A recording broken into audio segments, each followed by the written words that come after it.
창세기 9장 8절에서 17절입니다.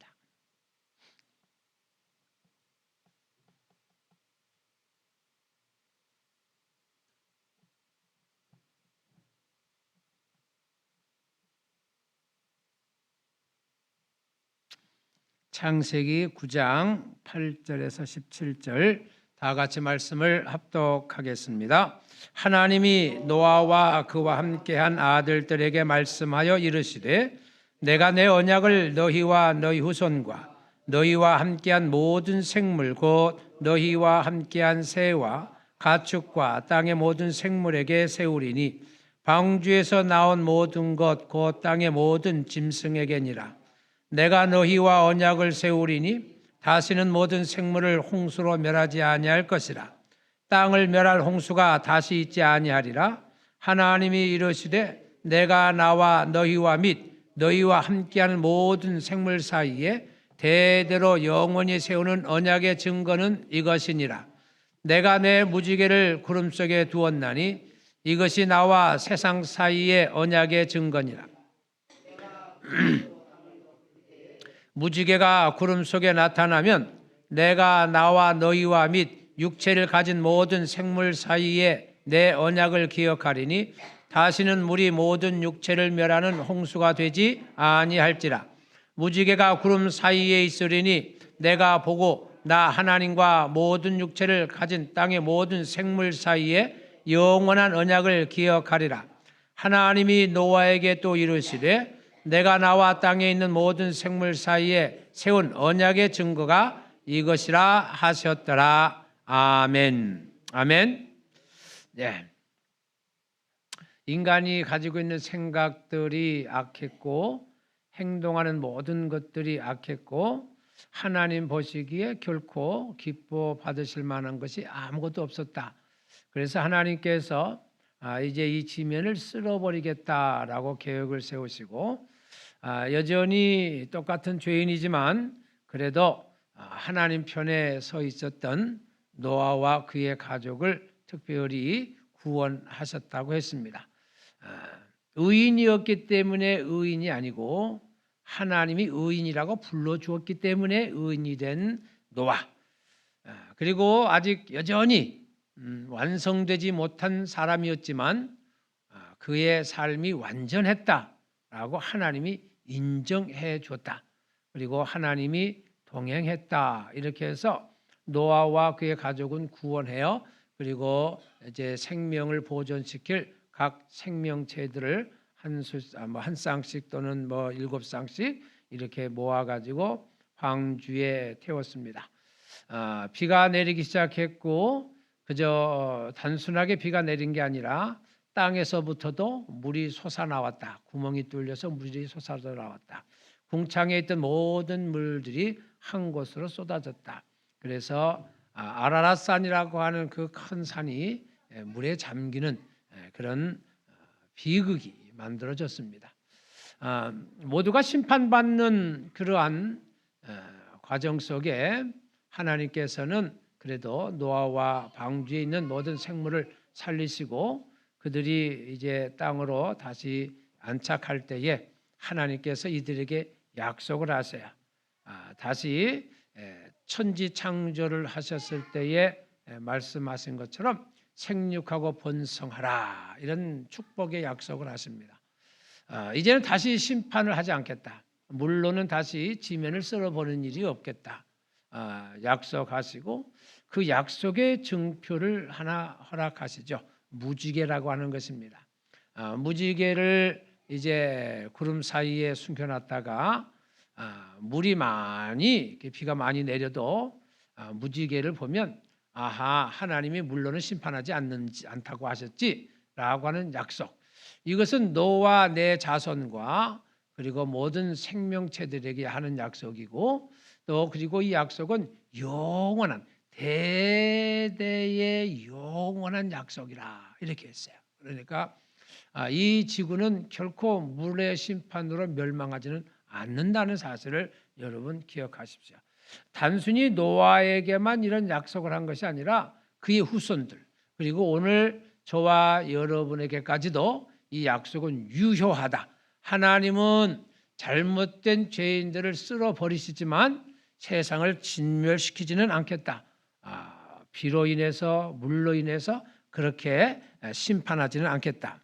자, 이 증표로 세운 것이 무지개 언약입니다. 그러니 이제 노아는 비록 자기 가족만 살아남았지만 그 안에서 무엇인가 충분히 다시 하나님의 축복을 엄청 받아서 살아갈 수 있게 됐습니다.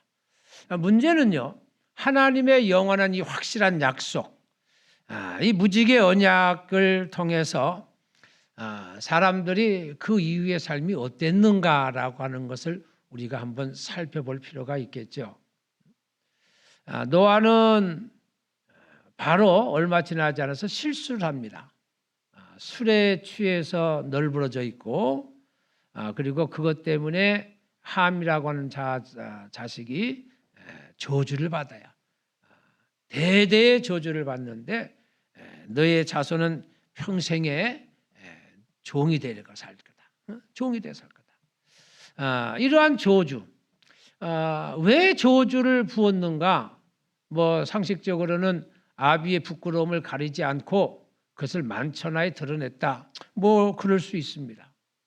중요한 것은 노아가 그렇게 실수하지 않았다면 자식에게 그런 저주가 내려질 일이 없겠죠.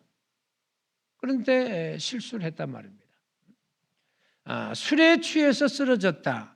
물론 이제 과일을 걷어들이고 거기서 짠 즙을 통해서 술이 돼 버렸고 취했을 수 있긴 합니다만은 저는 원인을 거기에서 보지 않고 다른 곳에서 봐요.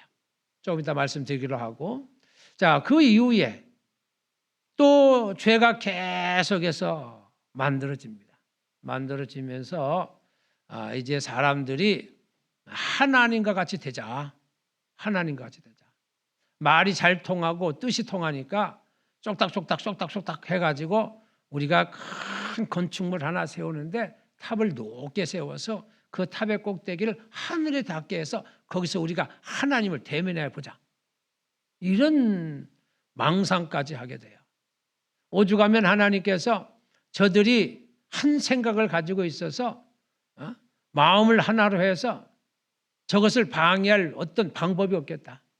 그래서 하나님이 언어의 혼잡이라고 하는 도구를 사용해서 사람들의 서로 대화가 되지 않고 뜻이 통하지 않는 이러한 사회를 하나님 만들어서 결국은 바벨탑이 쌓아지다가 중단되죠. 그리고 그때로부터 이제 뿔뿔이 사람들이 흩어져 살게 되는데 서로 대화가 되는 사람끼리 흩어져 살았다. 이렇게 됩니다. 하나님의 심판이죠. 바벨 심판이라 이렇게 말하는데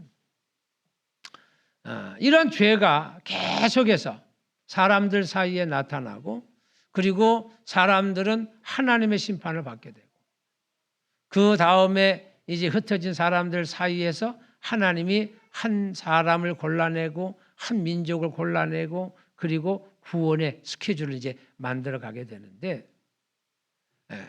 하나님의 언약이 있고 그 언약이 있음에도 불구하고 인간이 죄를 지었다라고 하는 데는 뭐 달리 설명할 방법이 없어요. 인간은 그렇게 살아가는가 보다. 그러니까 나도 뭐 그렇게 살아야 되겠다. 이것이 어떻게 보면 우리의 모습일 수 있습니다. 오늘 우리 직원 헌신 예배. 사실상 이것은 1월 둘째 주쯤에 한 달 전쯤에 해야 맞는 것인데 우리 사무위원회가 늦어지고 이러다 보니까 이것도 역시 한 달 딜레이 되는 일이 발생했습니다. 직원 헌신 예배를 통해서 목사님이 우리 직원들에게 무슨 말씀을 전할까 고민을 해봤어요. 많은 것 이야기하는 것도 중요하겠다 생각되는데 그 많은 것보다도 2가지 정도만 이렇게 좀 말씀을 나누고 싶어요. 오늘 말씀을 우리가 자세히 살펴보면서 하나님이 약속을 했는데 왜 그 약속을 우리는 쉽게 잊어버리는가? 왜 쉽게 잊어버리는가? 물론 처음부터 잊어버리지는 않아요. 그런데 조금 지나면 잊어버려요. 은혜 받았습니다. 그래서 조금 지나면 잊어버려요.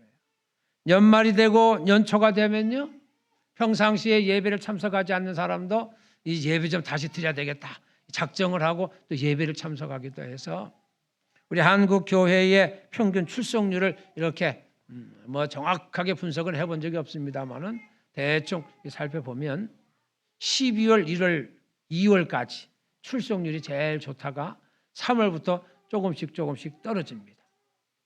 그리고 11월까지 계속 떨어지다가 또 12월 되면 또 이제 또 마음 다잡기 위해서 예배를 출석하는 출석률이 높아져요.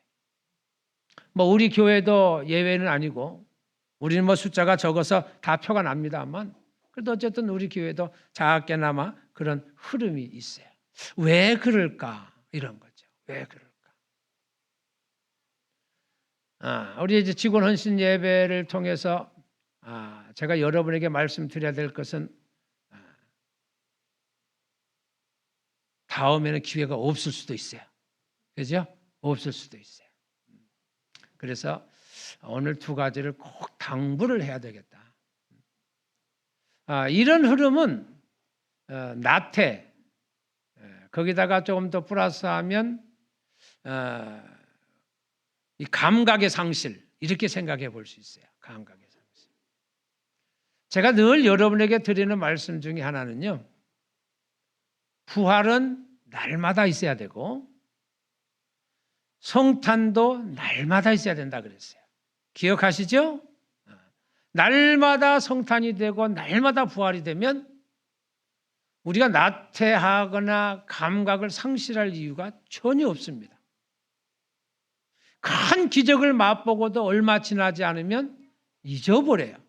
우리가 잊어버리려고 잊어버리는 게 아니라 감각을 상실하고 나태해져서 맹맹해졌다 그 말이에요. 맹맹해졌어요. 맹맹해졌다 또는 냉랭해졌다. 뭐 같이 표현할 수 있겠죠. 그런데 날마다 부활이 되고 날마다 성탄이 되면 그럴 수가 없어요. 오늘 아침에 눈 뜨고 예수님 부활하셨고 오늘 예수님 내 마음에 오셨고 다시 태어나셨고 나를 위해 오셨고 이 생각하고 오늘 하루를 출발했다면 그 하루는 잘 살겠죠. 그 다음 날도 똑같이 생각하고 있으면 잘 살겠죠. 그런데 반복하다 보니까 감각을 잃어버려서 그냥 형식적이 돼버리고 말아요. 예수님 탄생하셨대? 남 얘기가 되는 거죠. 예수님 부활하셨대? 남 얘기가 되는 거예요. 사랑하는 우리 성도 여러분, 요것을 우리가 조심해야 돼요. 요것을 조심해야 돼요. 저는 여러분이 날마다 하나님의 말씀 속에서 깨어있기를 주의 이름으로 축원합니다. 날마다 하나님의 기적을 경험하고 하나님의 기적 속에 살기를 주의 이름으로 축원합니다. 직분자는 특별히 더 그래야 돼요. 직분자는. 왜? 내가 맡은 직분 그것을 감당하려니까 날마다 내가 정신 차리고 있지 않으면 어렵다라는 거죠. 조금만 방심하면 큰 난리 납니다. 이번에 문경화재 사건도 제가 볼 때는 똑같은 거예요. 뭐 들리는 이야기로는 기름이 식기를 기다렸다가 터졌다라고 그러는데 뭐 그래서 그런 건지 뭐 일단 아무도 모르잖아요. 그렇죠? 감식을 통해서 뭔가를 찾아본다고 하지만 그 감식을 통해서 100% 정확한 답이 나올 수 있는지 그건 우리는 또 모르는 일이에요. 무엇인가 잠깐의 방심이기 때문에 그런 사고가 났다. 그 사고가 나서 나만 다치고 나만 손해를 입으면 괜찮은데 나도 손해를 보고 다른 사람까지 피해를 줬다라고 하는 거죠. 우리 신앙생활 속에서 이 나태함과 감각을 상실하는 이런 일들, 날마다 깨어있지 못하는 우리의 모습은 단순히 나 혼자만의 문제가 아니라 내가 속해 있는 교회, 내가 속해 있는 사회, 내가 속해 있는 이 나라 전반적으로 흐릴 수 있다는 거예요. 다른 사람에게까지 피해를 입힐 수 있다는 겁니다. 그러니까 정신 바짝 차려야 되죠. 정신 바짝 차려야 합니다. 하나님의 은혜를 우리가 모르는 건 아니에요. 하나님께서 나에게 베푸신 사랑을 모르는 건 아닙니다. 다 잘 압니다. 다 잘 아는데도 불구하고 사건 사고가 끊임없이 나고 있는데 나에게서도 그렇겠다. 모든 인류가 멸망을 당하고 모든 세상의 물이 가득 잠겨서 살려달라고 아우성치고 다 죽었는가 싶어서 이제 그러면 이제 또 다른 세상인가 오나 하고 봐도 물은 언제 가라앉을지 몰라. 여전히 물이 가득한 상태에서 배 하나만 떨렁떨렁 동동동 떠 있는 거잖아요. 그 상태를 1년을 지났습니다. 1년 내내 쳐다본 것은 뭐예요? 배 위에서, 배 안에서 하늘뿐이 쳐다볼 게 없어요. 그러면서 언제 물이 마르나, 언제 물이 다 빠지나 이것만 기다려서 보여지는 것 하늘과 물. 멸망당한 물. 하늘에 하나님이 오직 2개 외에는 본 것이 없는 1년간의 생활이었어요. 그러면 그렇게 모습을 가지고 그런 것을 보면서 날마다 기도했을 것이고 하나님 하셨던 말씀을 되뇌었을 것이고 그런데도 불구하고 땅에 정착하고 1년 채 되지 않았는지 1년 좀 넘었는지 뭐 정확한 기록은 우리가 알 수 없습니다만은 수확을 거둬들인 것을 가지고 술 취해서 사고가 났다라는 거예요. 금방 잊어버렸다라는 거예요. 오늘 말씀 듣고 아멘 했는데 문 열고 나가면서 다 잊어버린다. 우리랑 똑같다라는 거예요. 차라리 아멘 하지 말고 만 하고 나가다가 잊어버렸다면 그나마 조금 나을지도 몰라. 그런데 은혜를 받았다고 말해. 이제 그러지 말아야 되겠다. 나름대로 다짐을 하는데도 불구하고 문 열고 나가면서 언제 다짐했는지. 이렇게 살면 노아나 나나 무엇이 다를까? 그 이후에 죄가 또 관영한 세상이 된 바벨탑 사건의 사람들과 나는 무엇이 다를까? 무엇인가 좀 달라야 되겠다. 그래서 제가 첫 번째 여러분에게 당부하는 것은요, 하나님의 말씀 가볍게 듣지 말고 마음판에 새겨서 말씀대로 내 말씀대로 아멘 이러는 우리 모두가 되기를 주의 이름으로 축원합니다. 그러면 하나님 말씀인데 우리가 성경 읽다가 잘 깨달으면 좋은데 뭐 목사도 다 못 깨닫는데 여러분이 다 또 깨달을 리가 없잖아요. 그러니까 이제 하나님의 말씀의 대언자가 있습니다. 목사가 있다 그 말이에요. 여러분이 스스로 못 깨달으니까 하나님은 목사를 세우시고 목사를 통해서 하나님의 말씀을 대언하라 가르치라 그랬단 말이에요. 그럼 여러분들이 이제 하나님 말씀에 아멘 하고 그 말씀에 순종하고 살아야 되려면 누구 말을 따라야 되겠어요? 목사님 말을 따르면 되겠죠. 목사님 말씀이 틀렸다 또 이렇게 우기는 사람도 가끔 있긴 해. 가끔. 물론 목사님 말씀이 틀릴 때도 있겠죠. 그러나 그것에 대한 분쟁이 생긴다고 하면 목사님 보고 양보하라고 하지 말고 직분자가 양보하면 돼요. 직분자가. 저는 여러분하고 싸워서 제가 별로 잘 안 지니까 여러분이 아무리 우겨도 내 우기는 게 더 크니까 여러분이 그냥 따라왔을 줄 알아요. 제가 모르는 바가 아닙니다. 내가 또 한 성깔 하잖아요. 그죠?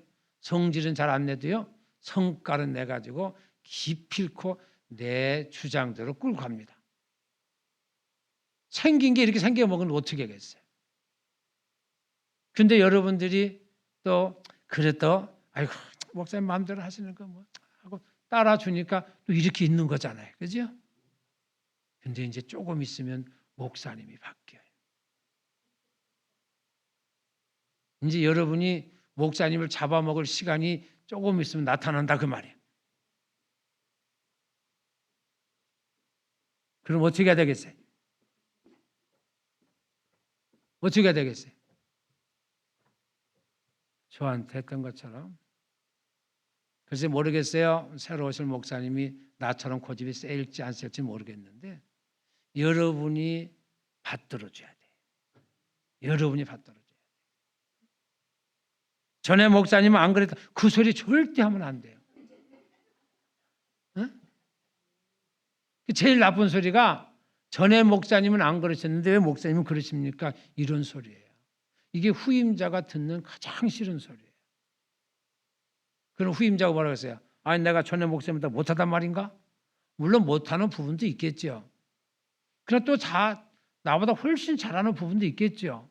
이건 상대적인 거고 하나님은 사람마다 다 다르게 만들어 놨기 때문에 그건 이제 우리가 받아들여야 돼. 인정해야 돼. 중요한 것은 목사님은 뭐예요? 하나님 말씀을 가르치는 분이에요.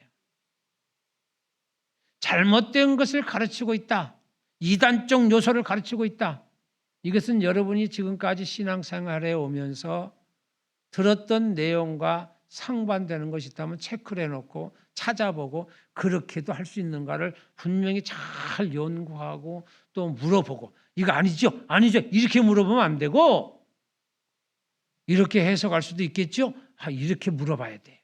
그러면 또 물어보고 대답해 주는 분이 그럴 수도 있겠다든지 아니라고 하든지 하면 한 사람은 아니라고 그랬어. 그럼 또 다른 여러분에게 물어봐서 그럴 수도 있다라는 소리가 들리면 이건 이단이 아니구나. 이단이 아니구나. 그러면 뭐예요? 목사님 말씀에 예하는 겁니다. 그것이 제가 여러분에게 이 직원 헌신 예배를 통해서 꼭 하고 싶은 말이에요. 대부분의 교회가 창립자에게는 성도들이 잘 대항을 하지 않습니다. 창립자니까. 그런데 희한하게 목사님이 바뀌고 나면요 잘 대항을 해요. 그래서 어떤 교회는요 목사 쫓아내기로 소문난 교회도 있습니다. 목사를 자꾸 쫓아내면요 어떤 문제가 생길까요? 여러분 신앙은 절대 성장하지 않습니다. 성장하는 것 같다고요? 착각이에요. 여러분 스스로가 곤두박질 치는 결론을 맞게 될 겁니다. 내가 옳다고 절대 옳지 않습니다. 하나님의 말씀을 가르치는 자와 여러분은 하나가 되고 그 말씀에 예하고 순종하는 것이 직분자가 해야 될 일입니다. 저하고 있을 때야 안 되면 내가 강제라도 끌고 가지만 그렇지 않으면 또 강제로도 못 끌고 가니까 내가 이겼어 이렇게 하는 경우가 생길 수 있습니다. 그것은 교회의 전체를 방해하는 일이고 자기 자신을 망치는 일이다라는 사실이에요. 심판받아 마땅한 일을 스스로 만들지 않는 어리석은 자가 되지 않기를 주의 이름으로 축원합니다. 노아가 또 이후의 시대의 사람들이 왜 죄 가운데 빠졌느냐? 자기들 생각이 옳다고 결정을 지었기 때문에 하나님이 말씀하신 것을 과용했다.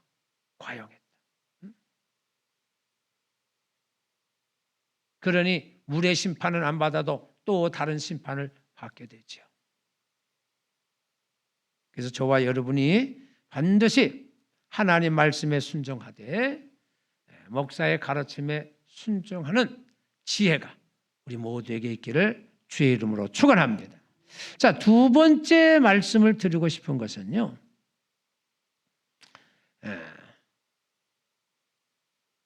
늘 좀 겸손해야 되겠다라는 거예요. 겸손. 하나님과 같이 되겠다. 물론 우리가 그렇게 생각하는 사람은 없어요. 하나님과 같이 되겠다. 바벨탑 사건 속에서 나타나는 것은 우리가 하나님과 같이 돼야 되겠다. 아담과 하와가 죄를 진 것은 우리가 하나님과 같이 돼야 되겠다라고 하는 것이 이 사람들을 이끌었던 것은 분명하지만 우리도 하나님과 같이 돼야 되겠다라고 하는 생각은 없어요. 그건 제가 분명히 잘 압니다. 여러분 가운데는 내가 하나님과 같이 돼야 되겠다? 생각 자체도 안 할 줄 알아요. 그런데 중요한 것은 내가 그래도 이 교회의 장로인데 권사인데 내가 언제부터 교회를 다녔는데 우리 민주가 4살 때 나를 만나가지고 지금까지 있는 거잖아. 맞죠?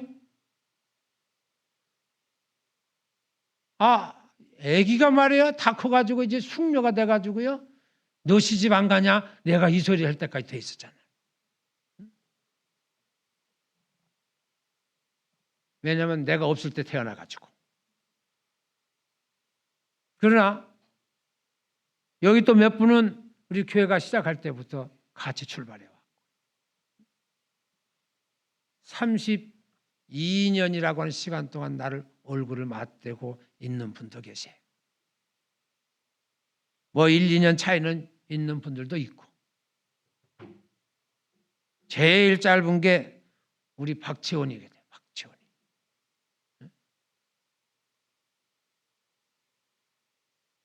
그러니 여러분들을 제가 잘 알고 또 여러분이 저를 잘 알고 그래서 크게 문제될 것은 없는 게 분명해요. 그러나 새로운 목사님이 오면 인재원 목사님 아무것도 모르면서 우리 교회가 어떻게 지금 지탱하고 있는가 아무것도 모르면서 저런다고 또 생각할 것이 뻔하다. 그러면 우리의 생각이 맞느냐? 그건 아니고 교만이 나도 모르게 살그마히 나와요. 살그마히 나와. 살그마히. 제가 한번 말씀드렸죠? 필리핀 목회자들을 성도들을 섬긴다 열심히 했는데 어느 날 보니까 내가 지시하고 있어. 명령하고 있어. 왜 이거 이렇게 안 하냐고 지적질하고 있고 그런 생각 없이 살았다면 뭐 그럴 수도 있겠다 싶은데 그렇게 해서는 안 된다라고 하는 생각을 늘 가슴에 품고 했어도 어느 날 보니까 내가 그러고 있더라는 거예요. 그러고 있더라는 거예요. 내가 좀 더 안다고 생각하는 것이고 내가 너희에게 움직일 비용을 제공한다라고 생각을 하는 것이고 그런 마음을 안 가지려고 애를 썼음에도 불구하고 그것이 나도 모르게 나왔어요. 제가 회개를 했어요. 가슴을 쳤어요. 이건 아니다. 제가 우리 목진혁 장로님이나 또 누구죠? 우리 최 권사한테 문자를 보내거나 뭘 할 때요. 데이브 목사, 누구 목사 이렇게 말하지 않습니다. 늘 내가 문자 보낸 속에 데이브 목사님, 잔 폴 목사님, 윌모 목사님, 목사님이라고 이름을 붙여서 보내줘요. 제가 그냥 누구 목사 이렇게 하면요. 틀림없이 그 친구들도 데이브가요? 잔 폴이요? 이렇게 말할 게 뻔해요. 그래서 절대 그렇게 보내지 않습니다. 님자까지 목사님까지 붙여가지고 그것은 그들에게 가르칠 수 있는 나의 유일한 방법이니까. 자칫 잘못하면 그들이 목사들을 자기 손 아래에 놓고 휘저으려고 할 수 있는 그런 것이 눈에 뻔히 보이니까.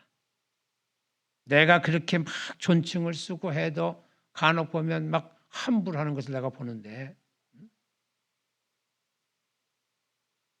마땅히 마음에 들거나 안 들거나 상관없이 목사님이 설교하고 목사님 말씀하시는 것은 이해하라.